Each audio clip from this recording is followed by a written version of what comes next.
Hello, সকলে কেমন আছেন? এখন বাজে সকাল ৩টায় আর আমি অনেক দিন পর আরেকটা নতুন ভ্লগ নিয়ে চলে এলাম। আপনারা দেখুন আমি কোথায় যাচ্ছি।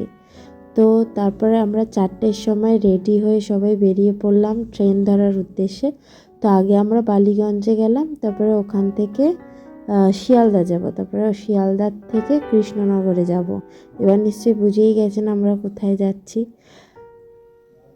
আর এই যে শিয়ালদা এসেছি যখন, তখন বাজে ৪:৫৭। পরপর ট্রেন পেয়ে গিয়েছিলাম আমরা অনেক তাড়াতাড়ি, কিন্তু শিয়ালদায় গিয়ে আমাদের অনেকক্ষণ দাঁড়াতে হয়েছে। এর কথা সেই ট্রেনটা আসার কথা ছিল ৫:৩৭-এ, আর আমরা প্রায় আধা ঘন্টারও বেশি সময় আগে চলে গেছিলাম। তো এই পৌঁছে গেলাম আমরা কৃষ্ণনগরে। তারপরে ওখান থেকে আমরা ফেরিঘাটে নৌকো করে নদীটা পার হলাম। আর এই সব কিছুতে যা খরচ হয়েছে, প্রথমত আমাদের বালিগঞ্জ থেকে যে কৃষ্ণনগর আসতে লেগেছে 25 টাকা টিকিট। তারপরে অটো করে এলাম, অটো করে ফেরিঘাট অবধি 30 টাকা পার পার্সন টিকিট পড়েছে। তারপরে ফেরিঘাটে 3 টাকা করে, আর তারপরে অটো করে এই যে মায়াপুরের মন্দিরে। এই হচ্ছে সেই মন্দির যেখানে আমি এত দিন ধরে আসতে চেয়েছি। তো আজকে আমার সৌভাগ্য হলো। মন্দিরে নেবে আমরা চটজলদি গেলাম গীতা ভবনে প্রসাদ পাওয়ার জন্য। তো ওখানে দিয়েছিল খিচুড়ি, একটা আমের মানে আচার টাইপের, আর একটা ফুলুরি টাইপের, আর রসগোল্লা, পাঁপড়। তারপর আমরা নিত্যানন্দ কঠিনের দিকে গেলাম, ওখানে আমরা রুম বুক করেছি। তো আমরা ওই দিকেই যাচ্ছিলাম। তারপরে আমি তোমাদেরকে রুমটা ঘুরিয়ে দেখাবো কীরকম রুম পড়েছে। তো আমাদের এরকম 4জন শোয়ার মতো বেড রয়েছে, 2টো জানলা রয়েছে, ফ্যান, আয়না রয়েছে এবং প্লাগ পয়েন্ট রয়েছে একটা, যেটা 200 টাকার হিসেবে একদম যথেষ্ট। যা রুম ভাড়া নিচ্ছে সেই হিসেবে যথেষ্ট। আর বাথরুমের ক্ষেত্রে আর যে মানে স্নানের জায়গা, সেটা অ্যাভারেজ বলা যায়, যে অ্যাভারেজ হিসেবে ক্লিন রয়েছে।